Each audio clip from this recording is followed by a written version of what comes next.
هاي، ازيكم يا بنات؟ وحشتوني جدا. رجعت لكم تاني، والنهارده في الفيديو دوت هكلمكم عن مشترياتي في السيل في الفتره الاخيره. في حاجات كان فعلا عليها سيل، وفي حاجات عجبتني وصراحه ما صدقت ان انا لقيتها فاشتريتها يعني. فتعالوا معايا عشان تعرفوا ايه هي اخر مشترياتي من السيل في الفتره الاخيره. اول حاجه اشتريتها هي الشنطه السوداء ديت. اوكي، دي الشنطه السوداء بتاعتي. الشنطه دي انا بقالي اكتر تقريبا من 3 سنين بدور على الستايل دوت. انا مش بحب الشنط اللي هي بيكون فيها تفاصيل كتير او فيها اكسسوارز كتير، لان انا بحب دايما احط ميداليات اللي هي الفيوري اللي هي الفارو دي في الشنط. تمام، فمش بحب اجيب الشنط اللي فيها تفاصيل كتير. تاني حاجة في الشنطة بالنسبة لي، أنا بحب الشنط اللي تمشي على أكتر من ستايل، يعني تمشي كلاسيك أو كاجوال أو أي مناسبة كمان يعني. تمام، وكمان كنت عايزة شنطة مش كبيرة قوي ولا صغيرة قوي، وتكون بوكس بحيث ان هي تقعد معايا فترة طويلة وما تتبهدلش وتفضل محافظة على قيمتها. ما كنتش لاقيه الستايل ده بقالي فتره كبيره، كنت دايما بلاقي الاحجام الصغيره قوي، واخيرا بجد انا مبسوطه جدا ان انا لقيتها يعني بعد طول انتظار. زي ما انتم شايفين هي سامبل جدا، ما فيهاش اي حاجه.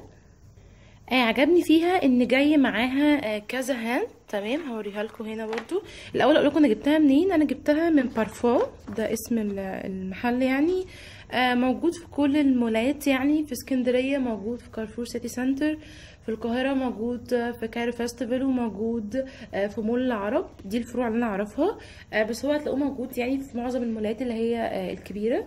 عجبني فيها جدا، زي ما قلت لكم ان هي ليها كذا هاندل، ممكن تلبسيها لوحديها من غير اي حاجه بالهاندل اللي هي القصيره دي، فتبقى كلاسيك. اوكي، وممكن تحطي فيها ميداليه او ما تحطيش على حسب الستايلنج اللي انت عايزه تحطيه. اوكي، انا عن نفسي بحب قوي الستايل اللي هو احط فيه الميداليات اللي هي الفرو دي، علشان يمشي شويه معايا في السيمي كاجوال او في الكلاسيك. تمام، انا طبعا مش بحط الاتنين دول، بس انا حبيت اوريكم الفكره ان انا ممكن اغير ستايل الشنطه بما ان هي ما فيهاش تفاصيل كتير، اغير شكلها بميداليه بسيطه جدا تكون لونها مختلف. فانا بجيب ممكن بحط معاها الفيوري اللي هي الاسود دي زي ما انتم شايفين كده، فتبقى مدياني لوك سيمي كلاسيك. اوكي، وامسكها بالايد كده. تمام، عايزه اوريكم الايد حلوه جدا يا جماعه. الماتيريالز بتاعت بارفوا يعني انا مجربه الشنط منهم قبل كده، فعلا لا بتقشر مع الوقت. عندي شنط بقالها سنين وفعلا تستاهل كل يعني جنيه يدفع فيها. هو بس مشكله بارفوا ان الشنط عنده غاليه شويه، فانا بنتهز الفرصه اللي فيها سيل بشتري منه، عشان محدش بس يقول لي ده غالي والشنط عنده غاليه جدا. انا مش بشتري منه لو مفيش سيل. اوكي، طيب تاني حاجه، لو انا عايزه اعمل موضوع كاجوال شويه، او لابسه حاجه على بينك، او لابسه اي حاجه يعني عايزه بقى ايه موضوع كاجوال خالص، ممكن اقوم حاطه اي ميداليه. يعني كل واحد طبعا على حسب الستايل، في ميداليات كتير جدا ممكن تتحط في الشنط، بس انا فكرتي ان انا ازاي اعمل ستايلنج للشنطه السوداء، او انصح اي بنت لما تيجي تشتري شنطه سوداء ان هي ما تجيبش شنطه فيها تفاصيل كتير. في ناس بتحب التفاصيل في الشنط، بس انا واحده من الناس بكره اي تفاصيل ذهبي او سيلفر او قماش او اي حاجه. انا بحب الشنطه تبقى بلين، يعني الجلد هو اللي يديها قيمه، واللون ما بحبش فيها اي تفاصيل. زي ما انتم شايفين ان هي بوكس. اوكي، بتيجي مع ايد قصيره، وجاي معاها ايد كروس طويله جدا حلوه جدا، وممكن تطوليها وتقصريها زي ما انت عايزه. والحلوه قوي بقى فيها ان هي جايه معاها ايد تانية شكلها عامل كده. بصوا، ممكن برضو بقى لو انا عايزه اقلبها كاجوال هقوم حطاها. تمام، اوكي، وهتتلبس كاجوال. الماتيريال حتى بتاعت الاكسسوارز اللي مع الشنطه زي ما انتم شايفين حلوه جدا، وبتتركب بمنتهى السهوله ومش بتتقطع. ولا يا جماعه بجد يعني شنطه يعني لا قيمه قوي قوي قوي. كنت جايباها بكام؟ الناس كتير ممكن يقولوا ان الشنطه دي كده بالنسبه لهم غاليه. تمام، بس بصوا يا جماعه، انا بالاول انا بدور على ستايل شنطه معين، وفي محلات بيبقى معروف ان ده الرينج الاسعار بتاعهم، فانا مش بقول لكم ان انتوا لازم تشتروا شنطه غاليه علشان تكون شيك. بس هي الفكره كلها ان انا حظي كان كويس، ان يعني في الوقت اللي انا رحت فيه كان في سيل في البراند دوت، وانا بحب اشتري من البراند دوت فجبتها. بس هي الفكره ان ستايل الشنطه يكون كويس والماتيريال بتاعتها تكون كويسه، وتقدري تلبسيها على اكتر من حاجه باكتر من طريقه. هو ده الاساس لما تيجي تشتري اي شنطه، حتى لو الشنطه دي كانت كوبي او تجيبيها من اي مكان، يعني مش لازم من براند عادي. كانت بكام الشنطه دي؟ كانت ب1000 جنيه، كان نازل عليها سيل 50%، جبتها ب 500 جنيه. تمام. بالنسبه لي كشنطه سودا سيمي كلاسيك معاها اكسسوارز زي ما انتم شايفين، فيها جيب من قدام. هوريها لكم من جوه عشان تعرفوا هي ايه، قد ايه هي كبيره برضو. بصوا معرفش هتبقى باينه ولا ايه. زي ما انتم شايفين، لا تشيل حاجات كتير، ومن جوه كمان تحسيها شموع شويه، وفيها جيب برضو من جوه هنا. صراحه حلوه جدا وعجبتني، ولو لقيتوا فعلا ستايل الشنطه ديت في اي مكان انصحكم ان انتوا تجيبوه. دي اول حاجه انا جبتها في السيل في الفتره الاخيره، ومبسوطه جدا ان انا جبتها، لان انا فعلا بقالي سنين بدور على الديزاين دوت في الشنطه، وهو ده بالنسبه لي الايديال ديزاين لاي بنوته بتشتغل، ان هي لازم يكون عندها شنطه سودا سواء في الصيف او في الشتاء. فمبسوطه جدا، مبسوطه جدا بيها، وفخوره بنفسي ان انا لحقتها في السيل يعني. فدي اول حاجه انا اشتريتها. تاني حاجة انا اشتريتها ومن اكتر البراندز اللي انا بحبهم جدا برغم ان هي براند مصرية، هو محل اسمه شوروم. شوروم برضو موجود في اماكن كتير، تقدروا تخشوا على جوجل، ومتوفر يعني حتى في الستورز عادية، في شوارع عادية يعني، مش لازم في مولات. انا برضو بحبه جدا، وبحب الجلد بتاعه، والماتيريالز بتاعته حلوه جدا، والديزاين بتاعته مختلفه، ودايما كنت بشتري منه شنط وبوتات، فبالنسبه لي كان حلو قوي. كان عامل سيل في الفتره الاخيره، والسيل بجد كان رائع، فعلا كان سيل تحفه.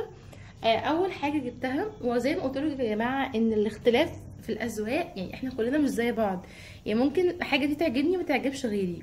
وزي ما قلت لكم ان انا عن نفسي بحب الحاجات الرقيقه الكلاسي اللي ما فيهاش تفاصيل كتير، فبحب جدا الحاجات اللي هي بلين ما فيهاش اي اكسسوارز كتير يعني. تمام. فعجبني قوي الشكل دوت من المحافظ اللي عندهم. هو دوت كولكشن مش جديد على فكره، هو بقاله فتره كبيره عندهم، بس عجبني جدا اللولي اللي فيه.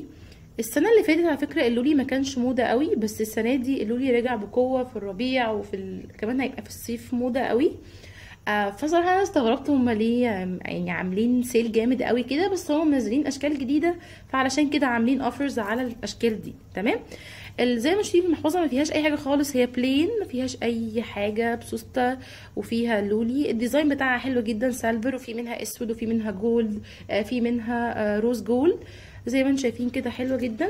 عاجبني فيها ان هي واسعه قوي من جوه، يعني بتشيل حاجات كتير، وحتى شايفين التقفيل بتاعها من جوه كمان تقفيلها حلو قوي. اوكي، زي ما انتم شايفين كده، بتحطي بقى، تقدري تحطي الحاجات بتاعتك. انا كمان بجيب زي ما قلت لكم الحاجات السامبل، لان انا بحب اغير كل فتره في شكل حاجتي بحاجه جديده يعني. فانا جبت الميداليه برضو ديت، على فكره كنت جايباها تقريبا 15 او 20 جنيه يعني، حاجه هبله.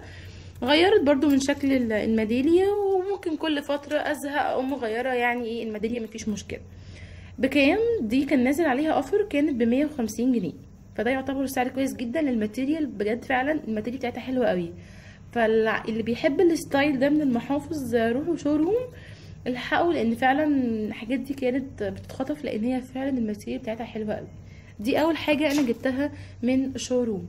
تاني حاجه انا جبتها من شوروم هو الكوتشي ده انا كنت جايباه بقالي فتره، كنت جايباه اونلاين من على سوق دوت كوم، كان برضو كان فيه سيل على الصيفي. حلو جدا يا جماعه. فانا رحت الستور، فعلا قست مقاسي وعرفت المقاس، وكنت برضو متردده شويه، بس بعد فتره حسيت ان الروز جولد هيبقى برضو من الالوان الترندي جدا في الربيع وفي الصيف، وهينفعني كتير، فجبته اونلاين. تمام. ده شكله، بصوا، هو برضو ما فيهوش تفاصيل كتير، زي ما قلت لكم انا مش بحب التفاصيل، مع ان ده بالنسبه لي ممكن يكون فيه تفاصيل شويه. انا اول مره يعني البس الستايل ده. زي ما انتم شايفين هو كوتشي، نعله ابيض روز جولد، من قدام جلد، ومن الجنب جلاتر. تمام. حاسه ان هو برضو ممكن يبقى مختلف، ان انا ابقى لابسه اسود في اسود، او ابيض في ابيض، او البس حاجات بلين جدا، ويبقى هو الفوكس عليه ان هو في الستايلينج بتاعي ان هو يبقى اكتر حاجه باينه. حلو جدا وعجبني. وعموما برضو الشوزات بتاعت شوروم انا مجرباها قبل كده كتير وفعلا حلوه ومريحه والجلد مش بيتقشر ولا بيحصل لها اي مشاكل، بالذات الكوتشيات. وكان سعره كويس جدا، كان ب 170 او 180، كان في الرينج ده. فده يعتبر حلو جدا ان هو كان اصلا قبل السيل ب 350. تمام، دول الحاجتين اللي انا جبتهم من شوروم. الحاجة التانية اللي انا جبتها ومبسوطة بيها جدا برضو، بس انا مش هينفع برضو ان انا اجيبها ناحية الكاميرا عشان فيها مراية، هو الكفر بتاع الايفون ده. مش عارفة هيبقى باين ولا لا، اهو بصوا، هو ده كفر لوي فيتون. هحطه بعيد عشان يبقى باين اكتر. تمام، ما فيهوش اي حاجه خالص، برضو فكرته كلها في الديزاين بتاعه. الحلو اللي فيه ان هو فيه مرايه، وجاي معاه برضو زي سلسله طويله ان ممكن تلبسيه كباج ما يبانش ان هو موبايل. جايباه من جروب على انستجرام، برضو كان عاملين اوفرز، كان ب 170. عجبني جدا، وكنت بدور على الستايل ده في الكفرات من زمان، يعني حاسه ان هو سامبل وكلاسي قوي، وفي منه اشكال كتير، كل واحد يجيب بقى الشكل اللي هو حابه يعني. بس من الحاجات الترندي جدا وان انا بحبها قوي الكفرات الديزاين ده. دي الحاجات اللي انا جبتها بالنسبه للاكسسوارز. اخر حاجه جبتها بالنسبه للاكسسوارز هو شوز من ديجافو، هوريهولكوا. ده السيف فوت اللي انا اشتريته من ديجافو. ديجافو برضو من البراندز المصري الحلوه جدا في الشوز والشنط. بس عندي بس مشكله معاهم شويه، ان هم دلوقتي في الفتره الاخيره اسعارهم بقت غاليه قوي. يعني مفيش فرق، يعني انت ممكن تجيبي نفس البوت دوت في سيل من زارا او بيرشكا او كولامبير او بارفوا، يعني ممكن تجيبي من براندز اعلى كتير بنفس الرينج. بس ساعات في فترات انت بتبقي محتاجه حاجه، بتروحي البراندز التانية دي مش بيكون في سيل مثلا، او مش بتلاقي الديزاين او حاجه اللي انت عايزه تشتريها، فساعتها بيبقى بالنسبه لك ديجافو هو الحل التاني بالنسبه للاسعار. تمام، بس انا يعني انصح ان انتوا تستنوا وما تشتروش منه غير في ساعه السيل، لان هو بيعمل اوفرز جامده جدا. ممكن تلاقي البوت اللي انت كان ب 500 جنيه مثلا بقى 300 جنيه. بيعمل باي 1 جيت 1 او باي 2 جيت 2 او 30 او 20. يعني بيعمل اوفرز كتير قوي. ده البوت اللي انا اشتريته. انا بحب الستايل ده، مش كل الناس هتحب الستايل ده، بس انا بيليق عليا وبعرف انسقه، فعشان كده اشتريته. ده سيف فود زي ما انتم شايفين، بيبقى عادي شويه بسوسته بالجنب، ودي حاجه حلوه جدا لان انا كنت جبت منه قبل كده واحد ما كانش بسوسته، كان برضو بيضايقني شويه. الجلد بتاعه طري قوي، مريح في اللبس. بحب قوي التفاصيل دي في السيف فود، يعني بحب قوي ان هو يكون برباط من قدام، مش بحب الحاجات البلين. عجبني جدا. كان صراحة ستايله كان في منه كذا لون وكذا ستايل، يعني الستايل ده في منه حاجات كتير قوي عن ديجافو، بس هو ده اكتر واحد ريحني في اللبس. سعره كان كام؟ كان ب 530. ده ما كانش عليه سيل، بس بعد كده نزل عليه سيل 10% تقريبا. بس زي ما قلت لكم هو يعتبر من البراندز المحترمة اللي موجودة في مصر، ان هي بديل عن البراندز الاعلى يعني، فحلوة جدا. فدي الحاجات بالنسبة للاكسسوارز. هندخل على ايه هي مشترياتي من الملابس في السيل.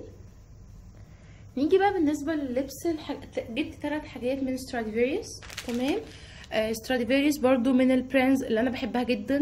هي رينج الاسعار فيها زي بيرشكا بولامبير، بس انا بحس ان الكاجوال ستايل فيهم والكلاسيك بيبقى في حاجات متنوعة اكتر يعني.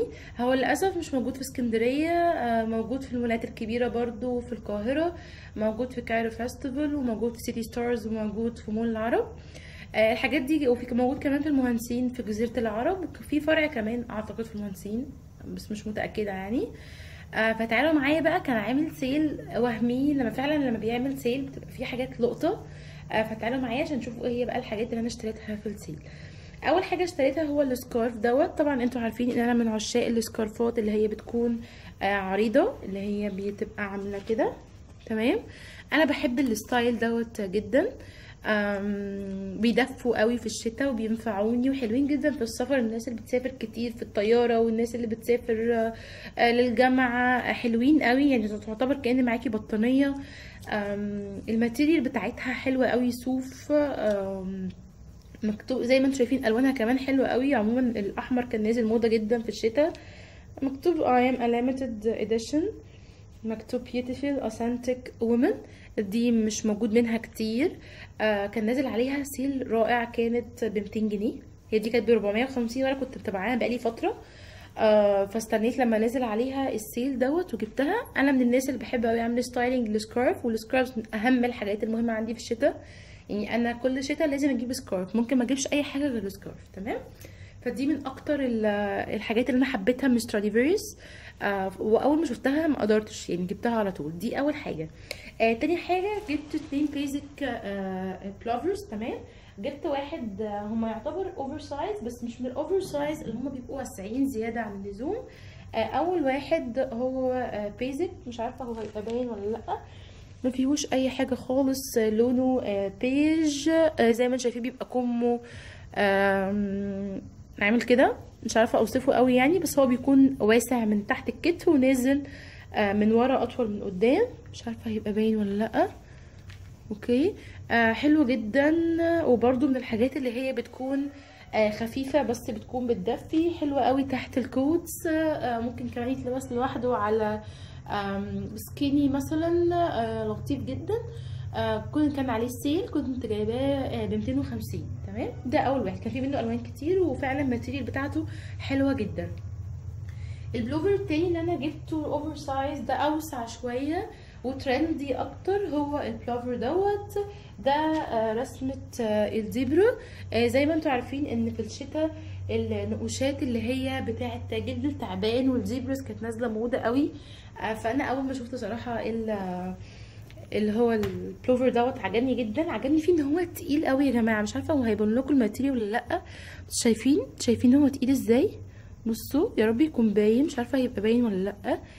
بيدفي جدا جدا، تقيل تقيل تقيل.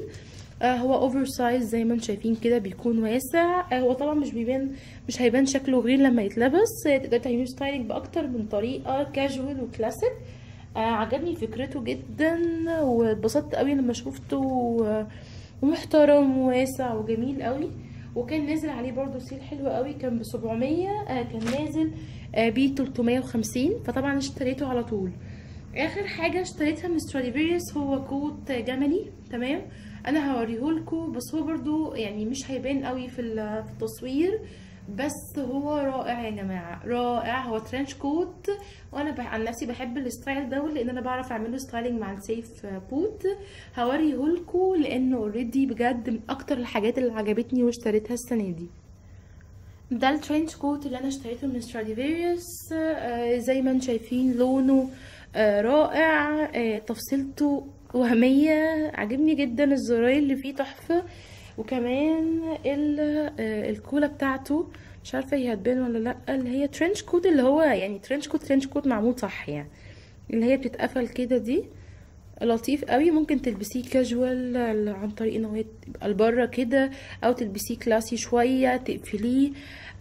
حلو جدا. الماتيريال بتاعته بالرغم ان هي تبان ان هي خفيفه شويه، الا ان هو لو لبست تحتيه اي بيزك بيدفي قوي وحلو جدا. والتفاصيل بتاعته رائعه يعني، بجد عجباني قوي التفاصيل بتاعته، ولونه ترندي جدا.